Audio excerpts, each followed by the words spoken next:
Assalamualaikum warahmatullahi wabarakatuh.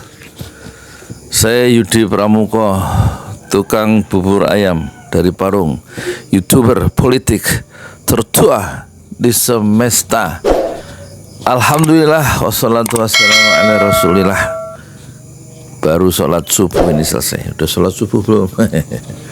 Kita bahas yang lagi viral ya, Indonesia Gelap, demo, gerakan aksi demo Indonesia Gelap yang dilakukan oleh mahasiswa itu meluas ke berbagai kota. Tampaknya istana mulai gemeter dan juru bicara istana itu mulai bereaksi, termasuk Prabowo. Kata Mensesnek, nggak ada Indonesia gelap, Indonesia terang. Dia kehilangan substansi ya. Terus ada lagi pengamat yang dulunya pengamat bebas, sekarang menjadi bagian skrup di istana, yaitu Ujang Komarudin. Dia bilang dana untuk pendidikan mahasiswa nggak dipotong, tenang aja. Jadi sebaiknya kuliah lagi mahasiswa baik-baik. Satu ucapan yang justru menyiram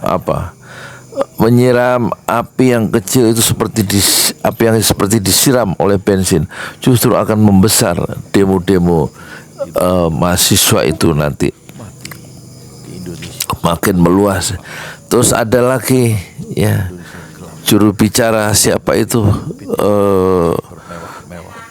dari istana, dia bilang Prabowo menegaskan dana dari pendidikan untuk pendidikan mahasiswa, termasuk KIP dan dana-dana yang lain untuk pendidikan, tidak dipotong, tidak terkena efisiensi.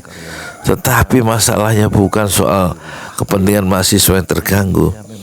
Ini kelas menengah sudah rontok ya. Yang terganggu kelas menengah sejak zaman Jokowi. Kelas menengah itu rontok ya. Ekonomi tidak bertumbuh. Kenapa?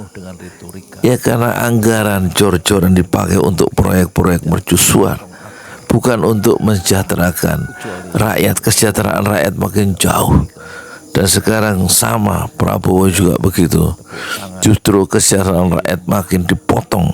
Banyak orang PHK gara-gara efisiensi anggaran, seperti pegawai TVRI, tenaga honorer terpaksa harus dirumahkan. Jadi ini masalahnya bukan soal mahasiswa, soal kesejahteraan umum yang rontok ya. Kemarin saya dapat uang dari jualan bubur 3 jam, dari jam 6 sampai jam 9, 160.000 rupiah. Itu berarti keuntungan bersih separuhnya. Kalau dalam kuliner itu 80.000 rupiah. Dan saya berarti sudah bukan orang miskin. Menurut Bank Dunia, $3 ukurannya itulah orang miskin. $3 itu berarti menurut World Bank ini itu berarti 50.000. Karena penghasilan bersih saya kemarin 80.000, jadi saya bukan orang miskin. Tetapi sebelumnya 2 hari yang lalu saya dapat 85.000 rupiah. Berarti kira-kira bersihnya marginnya 40.000 rupiah. Itu berarti di bawah $3, dan saya jatuh miskin lagi. Tetapi jadi saya ini termasuk orang yang miskin ya. Coba orang-orang yang nggak punya penghasilan, apa nggak susah hidupnya? Di kampung ini kemarin ada pemutusan hubungan kerja besar-besaran dari sebuah PT Garmen yang katanya akan pindah ke Brebes atau Pemalang dan Sukabumi. Dari 900 karyawan itu tersisa langsung 200. Ada 700 orang yang dirumahkan, yang kehilangan pekerjaan tiba-tiba, dan pemerintah tidak hadir dalam persoalan-persoalan yang diderita oleh rakyatnya. Dan sebelumnya teman-teman saya punya warung makan, dia mengeluh dia akan mengevaluasi lagi warung makannya, merosot hampir tutup ya. Dan dia menceritakan teman-temannya yang kelas menengah, yang pengusaha-pengusaha swasta, pengusaha menengah, teralis, pagar teralis, gak ada pesanan. Kemudian beras, yang jualan beras gak ada pesanan, kira-kira begitu. Rontok semua kelas menengah ya kan, teman-teman dia. Jadi ini persoalannya bukan persoal mahasiswa. Mahasiswa itu menyuarakan keresahan dan kesusahan rakyat banyak, termasuk kesusahan dirinya. Umumnya mahasiswa itu kan kelas menengah, lahir dari kelompok menengah sehingga dia bisa kuliah.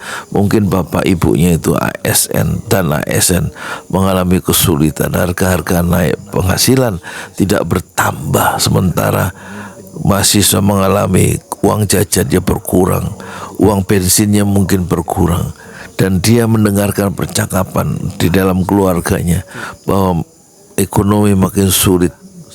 Ibunya, uang belanja yang diterima ibunya dari bapaknya yang tidak bekerja barangkali itu kemudian tiba-tiba berkurang drastis karena bapaknya kena PHK di mana-mana. Dan ini bukanlah Indonesia gelap, bukanlah persoalan mahasiswa saja, tapi persoalan kebanyakan umum rakyat biasa, termasuk saya, termasuk kelas menengah, orang-orang yang tidak ada yang membela di negeri ini. Sementara pejabat-pejabat hidupnya mewah ya, menari, mungkin berdansa di istana dengan anggaran yang tidak dipotong, justru memperlihatkan kemewahan hidup di tengah-tengah penderitaan bangsanya sendiri. Mana ada pejabat yang miskin, mana ada pejabat yang melarat. Orang-orang yang di sekitar istana, menteri, staf khusus, dan segala macam anggota kabinet, itu orang-orang yang sudah establis dari segi ekonomi dan tentu tidak bisa meraba penderitaan mahasiswa. Orang-orang yang sudah ekonominya mapan seperti presiden dan juga anggota-anggotanya, pembantu-pembantu menteri, tidak bisa cukup kuat meraba kesusahan hati rakyat yang sudah susah 10 tahun terakhir dan sekarang ditambah susah sekarang. Yang dikasih makan memang anak-anaknya, tapi itu juga tidak semua mendapatkan makan bergizi gratis. Sementara orang tua di rumah kehilangan pekerjaan. Jadi anaknya mungkin makan segratis di sekolah, lah makan siang, makan malam, dia tidak ada lagi yang untuk dimakan. Bapak ibunya mengurangi porsi untuk makannya karena bapaknya tidak bisa memberikan penghasilan atau uang belanja yang cukup. Mungkin tadinya 100.000 cukup, tapi lama-lama sekarang dia memberikan hanya 50.000, yang itu membuat si ibu juga menjerit dan dia mungkin merasa terwakili dengan gelombang aksi demo mahasiswa yang menyuarakan kesusahan hatinya. Jadi gelombang mahasiswa yang mengusung satu tema yang bagus, yaitu Indonesia gelap. Itu ada gelap untuk rakyat, tapi Indonesia itu terang benderang untuk para pejabat-pejabat dan orang-orang yang hidupnya mewah dan berkuasa. Saya Yudi Pramuko, tukang bubur ayam dari Parung, YouTuber tertua di semesta Fasbir Sobran Jamila. Bersabarlah dengan kesabaran yang indah. Assalamualaikum warahmatullahi wabarakatuh. Ya, saya mau jualan bubur dulu ya, jam 6, sekarang jam setengah 6 ini kira-kira. Assalamualaikum warahmatullahi wabarakatuh. Seluruh kawan-kawan kita 98, 80-an, generasi baru ini sudah saatnya tukang bubur ayam. Kita sementara berada pada pertimbangan yang harus kita tegaskan. Membiarkan para bandit-bandit ini terus menipu rakyat atau kita turun ke jalan untuk kobarkan apa yang disebut revolusi. Karena ini sudah kurang ajar. Kamu yang utang, kamu yang bikin kebijakan hancur-hancuran, kamu beli pesawat bekas, kamu bikin kapal bekas, semua itu uang rakyat kamu rugikan. Tapi di saat ketika kamu tidak mampu meyakinkan dunia untuk mendapatkan investasi, kamu memperbudak aparat di level bawah. Ini bajingan, ini tidak adil. Ini harus dihentikan. Kalau tidak, kita ajak seluruh prajurit TNI di level bawah, Polri di level bawah, negara di level bawah berontak lawan presiden, lakukan pembangkangan. Mereka harus hidup sama dengan kehidupan guru di desa-desa, di pelosok-pelosok yang hidupnya sangat menderita. Prabowo tahu itu enggak? Dia harus menambah keuangan bagi mereka. Saya berasal dari keluarga guru, merasakan itu. Mesti efisiensi itu. Dengan segala cara dia tegakkan hukum, mengambil hak rakyat di tangan oligarki untuk dia serahkan kepada orang-orang kecil yang berhak menikmati negara ini. Bukan kampanye-kampanye brengsek, omong-omong. Maka sebab itu saya mengatakan, persoalan pribadi psikologi kamu selesaikan. Ya, baru kamu bisa menyadari bahwa makhluk sosial yang ideal itu adalah laki dan perempuan. Di situ tauhid keseimbangan. Anda akan punya kasih sayang. Di situ akan hadir Tuhan, akan hadir cahaya Allah. Maka pidato-pidatomu tidak kasar lagi. Kamu akan merasakan. Kalau saya mengajak rakyat kecil untuk mereka hidup sederhana, pegawai kecil hidup sederhana, maka presiden 80% hartanya dihibahkan untuk rakyat. Kalau tidak, kamu pembohong, kamu penipu, dan ini hanya kampanye politik dan harus dilawan oleh seluruh elemen rakyat. Jangan takut. Jadi masuk kepada dimensi efisiensi ini di hampir beberapa media, saya terpantik oleh kemarahan. Ini bajingan. 5 tahun kamu bikin apa? Waktu jadi Menhan, kamu tahu arah kebijakan Jokowi itu membahayakan keuangan negara. Utang ugal-ugalan, sumber daya alam dirampok, hak-hak jutang tanah rakyat ini hilang begitu saja. Kau Menhan pada saat itu, kau punya senjata, kau jenderal, kau Kopassus. Kenapa kamu tidak mencegah presiden yang melakukan sikap kurang ajar itu? Justru kamu bersekutu, kamu memperkuatkan rasa kedekatan. Dan ketika beban-beban itu ditinggalkan oleh Jokowi, baru kau tampil pidato berapi-api, omong kosong, mengatakan saatnya efisiensi anggaran. Ini tidak adil. Saya belum mau menuduh Prabowo. Ya, saya masih berhenti. Ada krisis faktor mentalitas, psikologi. Kenapa saya butuh hadirnya Mbak Titi dan agar rakyat lihat bagaimana kalau seorang pemimpin membuat kebijakan ada perempuan di sampingnya, istrinya. Apakah kebijakan ini dibiarkan oleh istri yang baik? Saya yakin tidak. Kalau ada Mbak Titi di samping Prabowo, dia akan menjadi pembisik yang menyalurkan aspirasi rakyat.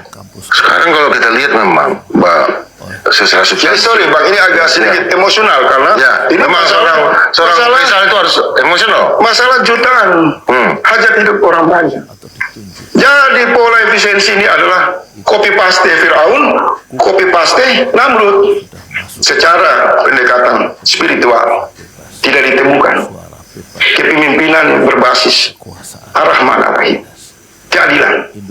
Karena pidato-pidatonya presiden, kalau saya baca sendiri itu seperti menampar angin. Tidak ada bikin kita takut dengan pidato-pidato. Padahal katanya nakut-nakutin orang. Substansinya sama Presiden Prabowo kan belakangan kan kita lihat. Ya artinya secara substansi itu mau tujukan ke siapa? Untuk menjawab krisis pada dirinya. Abang ini kalau tidak ada pendamping, perempuan di sampingnya, tingkat kegelisahan itu kuat sekali. Mau ditutup seperti apa nggak bisa. Makanya diperlukan. Dan ujung-ujungnya kan orang-orang yang di sekelilingnya tepuk tangan segala macam. Iya. Itu seperti orang melihat kita tepuk tangan melihat apa itu bro itu yang dia ini pemain di lapangan apa itu orang tepuk tangan bentuk seekor bro. Iya bukan tepuk tangan. Mereka pesta-pesta di istana. Mereka pesta, menteri-menteri joget-joget di saat presiden mengalami krisis mentalnya, menghadapi yang disebut tantangan efisiensi. Ini brengsek nggak nih? Menterinya joget-joget di istana pakai uang rakyat, apakah itu efisiensi? Jadi saya kembali, itu bukan hanya sekali, Bang, kata efisiensi itu kan Latin. Ya. Kalau kita bicara kesederhanaan, apa makna kesederhanaan dalam Islam? Bagaimana membangun kesederhanaan dalam Islam? Jangan main-main. Setiap tahun kita masuk dalam proses pembentukan manusia sederhana, disebut bulan Muharram, untuk mensucikan diri kita, menghapus seluruh hawa nafsu, untuk menjadi manusia yang memiliki fitrah, yang memiliki hubungan yang kuat dengan Allah, untuk dia bertindak kasih sayang, keadilan. Siapa mereka? Landasannya adalah sederhana. Mau contoh konkret sebagai pemimpin yang hebat, semua orang merujuk kepada baginda Rasul Sallallahu Alaihi Wasallam. Bukan hanya Islam, tokoh nomor satu dunia. Kekuatannya mengajak umatnya hidup sederhana. Dampak sederhana ini membuat mesin-mesin penindasan oligarki hancur. Alat produksi apapun tidak bisa menghancurkan sisi kemanusiaan. Saya akan ajak seluruh kawan-kawan kita 98, 80-an, generasi baru ini sudah saatnya menyiapkan diri. Kita sementara dulu aja betapapun